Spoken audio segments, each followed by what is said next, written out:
हम इसके पूर्व वाले अध्याय में द्विघात समीकरणों को पहचानना सीख चुके हैं। तो द्विघात समीकरणों को पहचानने संबंधी पहला प्रश्न था हमारा कि जांच कीजिए द्विघात समीकरण है अथवा नहीं। x माइनस 3 गुणित 2x माइनस 1 बराबर x गुणित x प्लस 5। हमको बताना है कि ये समीकरण द्विघात समीकरण है कि नहीं। तो इसके लिए हम, जैसा कि हमने पहले भी किया था, हम इस समीकरण को मानक रूप में लिखने का प्रयास करेंगे। मानक रूप में लिखने के लिए हम दोनों पक्षों के कोष्टकों को खोल देते हैं। हमें कोष्टकों को खोलने के बाद कुछ इस प्रकार से मिल जाएगा। इसके बाद दाएं पक्ष में आने वाले दोनों पदों का हम बाएं पक्ष में पक्षांतरण कर लेंगे। कुछ इस प्रकार से समीकरण मिल जाएगी। फिर इस समीकरण में हम समरूप पदों को सरल करते हुए जब हल करेंगे तो हमको जो समीकरण मिलेगी वह होगी x square minus 12x plus 3 बराबर 0। अब इस समीकरण को हम देखते हैं तो ये एक द्विघात समीकरण है, इसलिए हमारा जो दिया हुआ प्रश्न है वह एक द्विघात समीकरण का प्रश्न है। ये एक द्विघात समीकरण है। इसके बाद एक दैनिक जीवन से संबंधित प्रश्न था। एक आयताकार भूखंड का क्षेत्रफल 528 वर्ग मीटर है। क्षेत्र की लंबाई चौड़ाई के 2 गुने से 1 अधिक है। भूखंड की लंबाई और चौड़ाई ज्ञात करने के लिए समीकरण बनाइए। अब क्योंकि यहाँ पर भूखंड आयताकार है, इसलिए हम एक आयत ले लेते हैं। इस आयत की लंबाई और चौड़ाई हमको ज्ञात करना है। तो इसके लिए हम, जैसा कि पहले भी कर चुके हैं, जो चीज़ हमें अज्ञात होती है उसे हम मानते हैं। तो यहाँ पर हम लंबाई और चौड़ाई दोनों में से किसी एक को मानेंगे। तो सुविधा की दृष्टि से हम चौड़ाई को मानेंगे। तो हम मान लेते हैं कि चौड़ाई x मीटर है। तब हमको लंबाई प्रश्न को पढ़ने से प्राप्त हो जाएगी। प्रश्न में दिया है कि भूखंड की लंबाई चौड़ाई के 2 गुने से 1 अधिक है और चौड़ाई हमने x मान ली है, इसलिए भूखंड की लंबाई हो जाएगी 2x प्लस 1 मीटर। इसके बाद हमको प्रश्न में दिया हुआ है कि आयताकार भूखंड का क्षेत्रफल 528 वर्ग मीटर है। तो अब क्योंकि भूखंड आयताकार है और आयत का क्षेत्रफल होता है लंबाई गुणा चौड़ाई, इसलिए हम इसको लिख लेंगे लंबाई गुणा चौड़ाई बराबर 528 वर्ग मीटर। यहाँ हम लंबाई के स्थान पर 2x प्लस 1 लिख लेंगे और चौड़ाई के स्थान पर x लिख लेंगे। तो समीकरण प्राप्त हो जाएगी कुछ इस प्रकार। अब हम इस समीकरण को थोड़ा सा सरल करके इसके मानक रूप में लिखने का प्रयास करेंगे तो हमको समीकरण प्राप्त होगी 2x square plus x minus 528 बराबर 0, जो कि एक द्विघात समीकरण है। तो जब हम इस द्विघात समीकरण को हल करेंगे तो x जो हल के रूप में प्राप्त होगा वह भूखंड की चौड़ाई है। तो इस प्रकार आप देख सकते हैं कि ये द्विघात समीकरण हमें इस भूखंड की चौड़ाई और फिर लंबाई दोनों को ज्ञात करने में मदद करती है। तो इस प्रकार से हम भूखंड की लंबाई और चौड़ाई इस द्विघात समीकरण को हल करके प्राप्त कर सकते हैं। अब क्योंकि हम द्विघात समीकरण से पूरी तरह परिचित हो गए हैं, इसलिए अब हम द्विघात समीकरण को हल करना सीखेंगे। द्विघात समीकरण को हल करने का मतलब द्विघात समीकरण के मूल ज्ञात करना, और द्विघात समीकरण को हल ज्ञात कर गुणनखंड विधि को भी समझते हैं।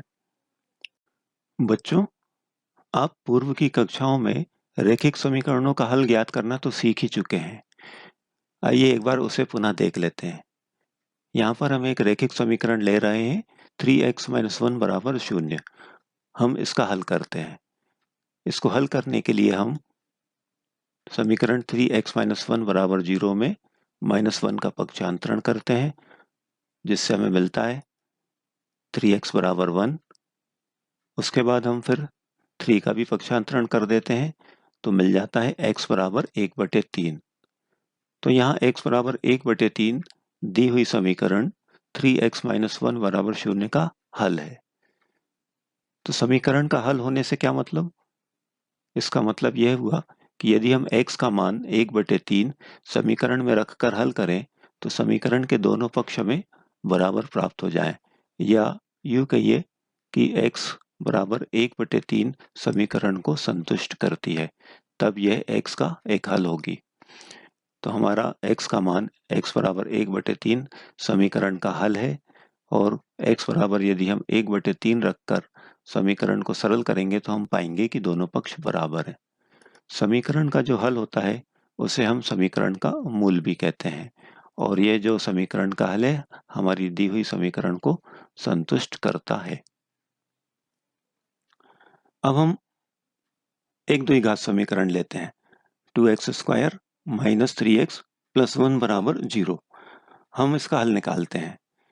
तो सर्वप्रथम हम क्या करते हैं कि x का कोई एक मान लेते हैं, जैसे कि मान लो x बराबर 1, और इसे समीकरण में रख के हल करके देखते हैं कि क्या दोनों पक्ष बराबर आ रहे हैं कि नहीं। यदि x बराबर 1 रखने से दोनों पक्ष बराबर आ गए तो हम कहेंगे कि x बराबर 1 इस समीकरण का हल है, और यदि x बराबर 1 रखकर हल करने से दोनों पक्ष बराबर नहीं आए तो हम कहेंगे कि x बराबर 1 समीकरण का हल नहीं है। यहाँ पर x के स्थान पर 1 रख के जब हम का हल करेंगे तो हमें कुछ इस प्रकार से प्राप्त होगा, और हम देखेंगे कि बाएं पक्ष को सरल करने पर 0 आ जाता है, जो कि दाएं पक्ष के बराबर है, क्योंकि हमारा दाएं पक्ष भी 0 है। इसका क्या अर्थ हुआ? क्योंकि x बराबर 1 रखने से समीकरण के दाएं और बाएं पक्ष बराबर आ रहे हैं, इसका अर्थ हुआ x बराबर 1 दी हुई समीकरण का एक हल है, और x बराबर 1 समीकरण को संतुष्ट कर रहा है। तो इस हल को x बराबर 1 जो समीकरण का हल है, तो इसमें हम 1 को समीकरण का मूल भी कह सकते हैं। यहाँ एक बात और ध्यान दें, किसी भी समीकरण के हल अथवा मूल होते हैं, जबकि बहुपद के शून्यक होते हैं। तो जो समीकरण के लिए मूल होते हैं वही समीकरण के लिए जो मूल होते हैं वही बहुपदों के लिए शून्यक होते हैं।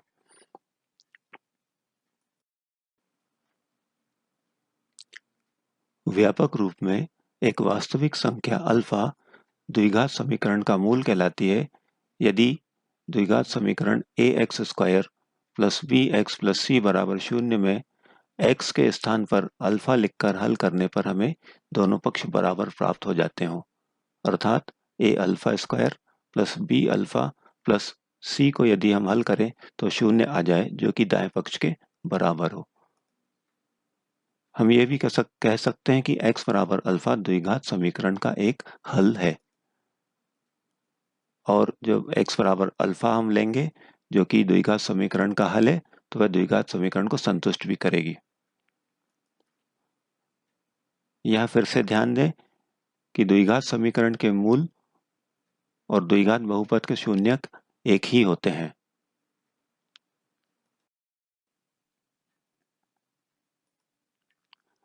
आइए हम अब इसी समीकरण 2x² - 3x + 1 बराबर 0 के हल अथवा मूल ज्ञात करने की एक अन्य विधि पर ध्यान देते हैं। इस बार हल ज्ञात करने के लिए हम ये करना चाहते हैं कि समीकरण का जो बायां पक्ष है वह गुणनखंड रूप में लिखा जाए। हमारा समीकरण जो है 2x² - 3x + 1, इसके बाएं पक्ष को हम गुणनखंड के रूप में लिखना चाहते हैं। इसके लिए हम क्या करेंगे कि हमारी समीकरण का जो मध्य पद है -3x, हम इसको दो भागों में बांटेंगे, कुछ इस प्रकार कि उन दो भागों को जोड़ने पर तो -3x ही आ जाए, और गुणा करने पर पहले और तीसरे पद के गुणनफल के बराबर, अर्थात 2x² गुणा 1 के बराबर, मतलब 2x² प्राप्त हो जाए। तो यहाँ हमारे जो हमने मध्य पद के दो भाग करे हैं वो करे हैं -2x और -1x। जब हम -2x और -1x को जोड़ते हैं तो -3x आ जाता है, जो कि मध्य पद है, और जब हम इन्हीं दो संख्याओं -2x और -1x का गुणा करते हैं तो इनका गुणनफल पहले और तीसरे पद 2x² और 1 के गुणनफल के बराबर, अर्थात 2x² आ जाता है। इसको और अच्छे से समझने के लिए हम देखते हैं कि जो हमारी मानक समीकरण होती है ax² + bx + c बराबर 0, इसके मध्य पद bx के हमें दो भाग करना है, p और q, कुछ इस प्रकार कि जब हम p और q को जोड़ें तो मध्य पद bx आ जाए और p और q का गुणा करें तो पहले और तीसरे पद अर्थात ax स्क्वायर और c के गुणनफल के बराबर प्राप्त हो जाए, अर्थात p गुणा q बराबर acx स्क्वायर प्राप्त हो जाए। अब हम हमारी समीकरण 2x square minus 3x plus 1 बराबर 0 को पुनः लेते हैं और इसे हल करना चालू करते हैं। हमने हमारे समीकरण के मध्य पद माइनस 3x के दो भाग किए हैं, माइनस 2x और माइनस x। माइनस 2x और माइनस 1x को जोड़ते हैं तो माइनस 3x आता है और इन्हीं का जब गुणा करते हैं तो 2x स्क्वायर आ जाता है। अब हम प्रथम दो पदों में से जो अधिक से अधिक उभयनिष्ठ होगा वो निकालेंगे। तो वो उभयनिष्ठ है 2x उभयनिष्ठ निकालने के बाद बचेगा ब्रैकेट में x माइनस 1। इसी प्रकार बाद वाले दो पदों में से जो अधिक से अधिक उभयनिष्ठ निकल सकता है वह हम निकालेंगे। तो उभयनिष्ठ निकलेगा -1 और कोष्टक में बचेगा x माइनस 1 बराबर 0। इस प्रकार जब हम उभयनिष्ठ निकालते हैं तो हम देखेंगे कि ये जो दो कोष्टक आए हैं ये दोनों एक समान आना चाहिए। अगर ये दोनों कोष्टक एक समान ना आए तो इसका अर्थ ये होगा कि हमने मध्य पद को बांटने के लिए दो संख्याएं जो ली है, हो सकता है उसमें कहीं ना कहीं कोई गलती हो, तो उसे पुनः देख लें। अब क्योंकि दोनों कोष्टक एक समान आ गए हैं, हम इन्हें उभयनिष्ठ ले लेंगे। x माइनस 1 उभयनिष्ठ लेने के बाद कोष्टक में बचेगा पहले पद का 2x माइनस दूसरे पद का 1। तो इस प्रकार यहाँ ध्यान से देखें इस समीकरण में, तो यह समीकरण का जो बायां पक्ष है वह दो रैखिक बहुपदों के गुणनफल के बराबर आ गया है। या यूं कहें कि हमने हमारी समीकरण के बाएं पक्ष को गुणनखंडों के रूप में लिख लिया है। अब यहाँ दो बहुपदों का गुणनफल 0 आ रहा है, x माइनस 1 गुणित 2x माइनस 1 बराबर 0। अब दो बहुपदों का गुणनफल 0 तभी हो सकता है जब उनमें से कम एक शून्य हो, अर्थात या तो x माइनस 1 शून्य हो या फिर 2x माइनस 1 शून्य हो। तो x माइनस 1 को शून्य लेने पर हमें प्राप्त होगा x बराबर 1, या फिर 2x माइनस 1 को शून्य लेने पर हमें प्राप्त हो जाएगा x बराबर 1/3। अतः हमें हमारी द्विघात समीकरण के दो हल x बराबर 1 तथा x बराबर 1/3 प्राप्त हो गए। इन्हीं हल को हम समीकरण के मूल भी कह सकते हैं, अर्थात 1 और 1/3 द्विघात समीकरण के दो मूल हैं। यहाँ ध्यान दें, क्योंकि हमने इस समीकरण को हल करने के लिए बाएं पक्ष के गुणनखंड किए थे, इसलिए हम इस विधि को समीकरण को हल करने की गुणनखंड विधि कहते हैं।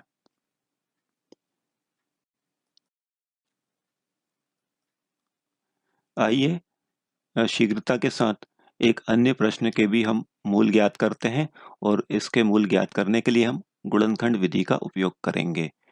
यहाँ हमें मध्य पद -2√6x के दो भाग करने हैं, जिन्हें जोड़ने पर तो -2√6x प्राप्त हो और गुणा करने पर पहला पद 3x स्क्वायर गुणित तीसरा पद 2, मतलब 3x स्क्वायर गुणित 2 बराबर 6x स्क्वायर प्राप्त हो।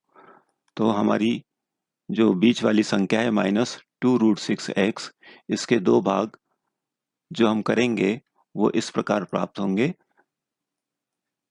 -√6x -√6x। जब हम -√6x और -√6x को जोड़ेंगे तो हमको -2√6x प्राप्त हो जाएगा, और जब हम इन्हीं दोनों संख्याओं का गुणा करेंगे तो हमको 6x स्क्वायर प्राप्त हो जाएगा, जो कि पहले और तीसरे पदों के गुणनफल के बराबर है। अब पूर्व के प्रश्न की तरह पहले दो पदों में से अधिक उभयनिष्ठ लेना है, तो वह होगा √3x। √3x उभयनिष्ठ लेने के बाद कोष्टक में बचेगा √3x माइनस √2। इसी प्रकार बाद के दो पदों में से -√2 कॉमन हो जाएगा, फिर शेष बचेगा √3x माइनस √2 बराबर 0। यहाँ देखें दोनों कोष्टक एक समान आ गए हैं, इसलिए हम इन्हें उभयनिष्ठ ले लेंगे। तो √3x माइनस √2 उभयनिष्ठ हो गया। ब्रैकेट में शेष बचेगा पहले पद से √3x माइनस दूसरे पद से √2 बराबर 0। अब इस समीकरण को देखें तो हमने समीकरण को गुणनखंड रूप में लिख लिया है। बाएं पक्ष में दो गुणनखंड हो गए हैं। तो इन दो गुणनखंड का गुणनफल 0 तभी होगा जब इन दोनों में से कम एक 0 हो। तो या तो 3x माइनस √2 बराबर 0 या √3x माइनस √2 बराबर 0। यहाँ ध्यान दें कि हमारे यहाँ जो दोनों गुणनखंड प्राप्त हुए हैं दोनों ही एक समान हैं, इसलिए जब हम इन्हें हल करेंगे तो हमें x के दोनों मान एक समान प्राप्त होंगे।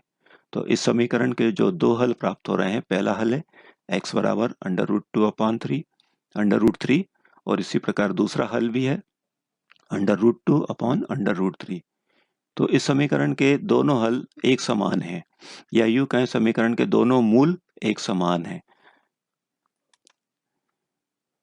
क्योंकि इस प्रश्न में बाएं पक्ष के दोनों गुणनखंड एक समान आ रहे हैं, इसलिए हमें इस समीकरण के दो समान मूल प्राप्त होते हैं।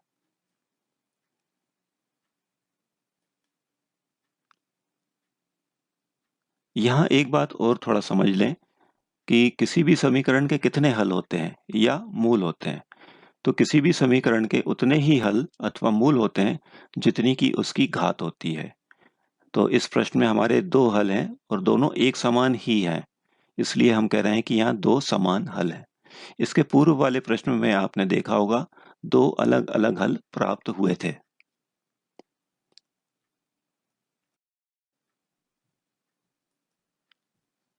अब क्योंकि हमने द्विघात समीकरण के मूल ज्ञात करने की गुणनखंड विधि सीख ली है, तो इस विधि का उपयोग करते हुए आप इन निम्नलिखित प्रश्नों को हल करें, जो कि आपका गृह कार्य होगा। पहला प्रश्न है द्विघात समीकरण 6x² माइनस x माइनस 2 बराबर 0 के मूल ज्ञात करिए। इसी प्रकार इस दूसरी समीकरण के भी मूल ज्ञात कीजिए। और तीसरा प्रश्न दैनिक जीवन से संबंधित प्रश्न है। दो क्रमागत धनात्मक पूर्णांक ज्ञात कीजिए जिनके वर्गों का योग 365 हो। यहाँ पर हमको द्विघात समीकरण बनाना भी है और उसके बाद हल करके दो क्रमागत संख्याएं ज्ञात भी करनी है। आइए अब हम अध्याय 4 द्विघात समीकरण की प्रश्नावली 4.2 के कुछ प्रश्नों पर चर्चा करें। प्रश्न नंबर 5 कह रहा है कि एक समकोण त्रिभुज की ऊंचाई उसके आधार से 7 सेंटीमीटर कम है। यदि कर्ण 13 सेंटीमीटर का हो तो अन्य दो भुजाएं ज्ञात कीजिए। यह हमारे पास समकोण त्रिभुज जिसको हमने नाम दे दिया ABC। जैसा कि आप जानते हैं कि BC को हम आधार कहते हैं, AB को हम लंब कहते हैं और AC को हम यहाँ पर कर्ण कहेंगे। प्रश्न हमारा कह रहा है कि हम यहाँ पर AB को ऊंचाई कह रहे हैं, BC को हम आधार कह रहे हैं और AC को हम कर्ण कह रहे हैं। तो माना कि समकोण त्रिभुज का आधार x सेंटीमीटर है। एक समकोण त्रिभुज की ऊंचाई उसके आधार से 7 सेंटीमीटर कम है, अर्थात ऊंचाई का मान होगा x माइनस 7 सेंटीमीटर और कर्ण का मान दिया हुआ है 13 सेंटीमीटर। तो BC लिख दिया हमने x सेंटीमीटर, AB को लिख दिया हमने x माइनस 7 सेंटीमीटर और AC के स्थान पर हमने लिख दिया 13 सेंटीमीटर। आइए अब हम समकोण त्रिभुज ABC में पाइथागोरस की प्रमेय लगाएं। यह हमारे पास एक समकोण त्रिभुज ABC। आइए हम सबसे पहले कर्ण पर एक वर्ग बनाएं, अर्थात इस कर्ण का क्षेत्रफल होगा AC का वर्ग। AB पर एक वर्ग बनाएं जिसको हम कहेंगे AB का वर्ग। BC पर हमने एक वर्ग बना दिया जिसे हमने कह दिया BC का वर्ग। आप जैसा कि जानते हैं किसी समकोण त्रिभुज में कर्ण का वर्ग शेष अन्य दोनों भुजाओं के वर्गों के योगफल के बराबर होता है। तो हम लिखेंगे AC का वर्ग बराबरी से AB का वर्ग धन BC का वर्ग। आइए अब मानों को रख दें तो 13 का वर्ग बराबरी से x माइनस 7 का वर्ग धन x का वर्ग। 13 का वर्ग करेंगे हम 169, x माइनस 7 पूरे के वर्ग का विस्तार करेंगे तो हमें मिलेगा x का वर्ग माइनस 2 गुना x गुना 7 धन 7 का वर्ग धन लिखेंगे हम x का वर्ग। आइए इसको हम सरल करें तो 169 बराबर इससे x का वर्ग माइनस 14x धन 49 धन x का वर्ग। आइए इसको आगे हम और सरल करें तो x वर्ग में x वर्ग को जोड़ेंगे तो मिलेगा 2x का वर्ग माइनस 14x धन 49। आइए हम 169 का पक्षांतर करें तो पक्षांतर करने पर हमें मिल गया 2x का वर्ग माइनस 14x धन 49 माइनस 169 बराबर इससे 0। इसको हम सरल करेंगे तो 2x का वर्ग माइनस 14x माइनस 120 बराबर इससे 0। आइए इसके दोनों पक्षों में हम 2 का भाग दे दें तो हमें मिलेगा x का वर्ग माइनस 7x माइनस 60 बराबर इससे 0। आइए इस समीकरण को हम गुणनखंड विधि से हल करें तो x का वर्ग माइनस 7x माइनस 60 बराबर से 0 में हम मध्य पद के 2 भाग करेंगे तो मध्य पद के 2 भाग करने के लिए हम a से c का गुना करेंगे तो गुना हमें मिल रहा है 60। 60 के हम करेंगे गुणनखंड तो हमें मिलेगा यहाँ पर 1 गुना 60 2 गुना 30 3 गुना 20 4 गुना 15 5 गुना 12। तो 5 गुना 12 में हम देख रहे हैं कि 12 से यदि हम 5 को घटाएंगे तो हमें मिल जाएगा 7। क्योंकि यहाँ पर ए और सी के पास असमान चिन्ह है अतः हमें 12 में से 5 को घटा करके देखना होगा। तो आइए हम माइनस 7x के स्थान पर लिख दें माइनस 12x प्लस 5x। जब हम माइनस 12x प्लस 5x को हल करेंगे तो हमें मिलेगा वापस माइनस 7x। अगली स्टेप हो जाएगी हमारी x का वर्ग माइनस 12x धन 5x माइनस 60 बराबरी से 0। आइए हम दो दो पदों की जोड़ी बनाएं और पहली जोड़ी में से हम कॉमन निकालें x को तो बचेगा x माइनस 12 धन 5 को कॉमन निकालेंगे तो x माइनस 12 बराबरी से 0।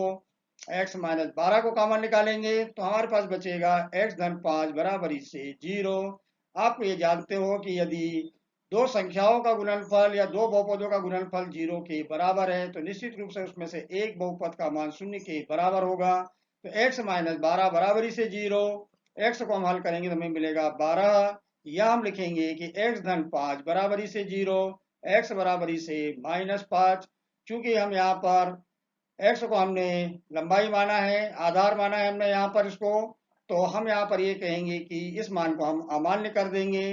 तो हम x का मान लेके चलेंगे 12 अर्थात त्रिभुज का आधार BC बराबरी से हो गया 12 सेंटीमीटर और त्रिभुज की ऊंचाई AB बराबरी से 12 माइनस 7 सेंटीमीटर अर्थात 5 सेंटीमीटर।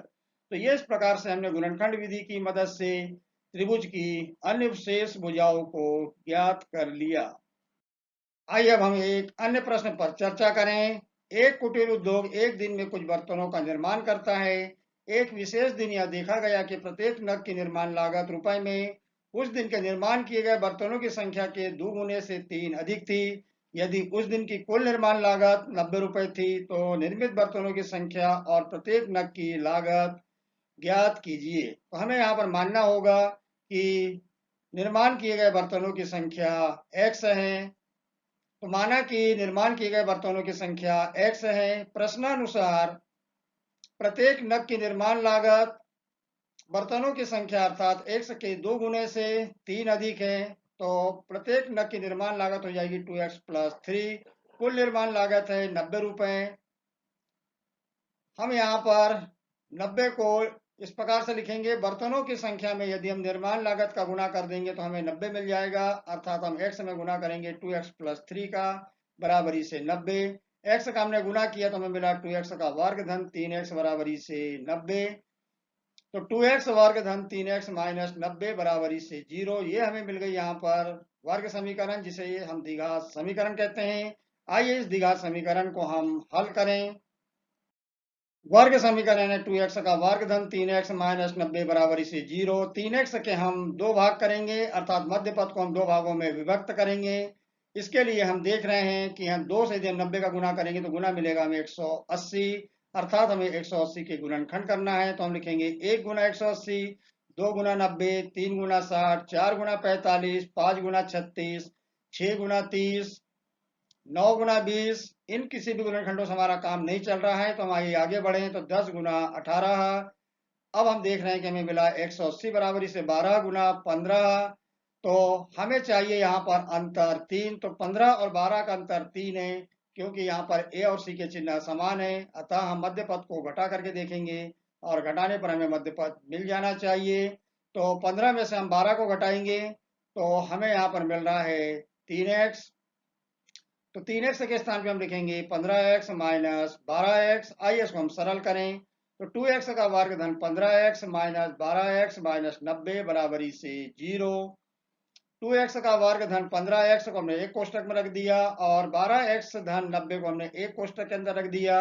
और इन दोनों कोष्टकों से हम कॉमन निकालेंगे। तो पहले कोष्टक से कॉमन निकलेगा x, यहाँ बचेगा 2x प्लस 15।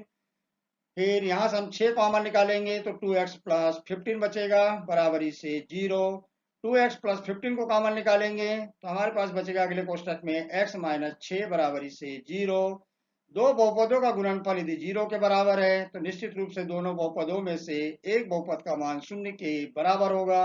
तो 2x प्लस 15 बराबरी से 0 को हम सरल करेंगे, या x माइनस 6 बराबरी से 0 को भी हम सरल करेंगे। तो 2x प्लस 15 को सरल करने पर हमें मिलेगा 2x बराबरी से माइनस 15।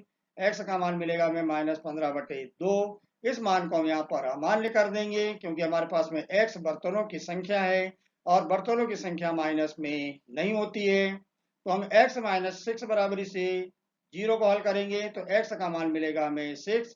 अतः हम ये कह सकते हैं कि उस दिन निर्माण किए गए बर्तनों की संख्या 6 है। तो बर्तनों की संख्या हो गई 6 और प्रत्येक नग की निर्माण लागत को हम लिखेंगे 2 गुना 6 धन 3। तो हमें मिलेगा 6 दूनी 12 धन 3 करेंगे तो हमें मिल जाएगा यहाँ पर 15। तो इस प्रकार से हमने प्रश्न का जवाब दे दिया कि बर्तनों की संख्या 6 होगी और प्रत्येक नग की निर्माण लागत जो है 15 रुपए होगी। सभी विद्यार्थियों को नमस्कार।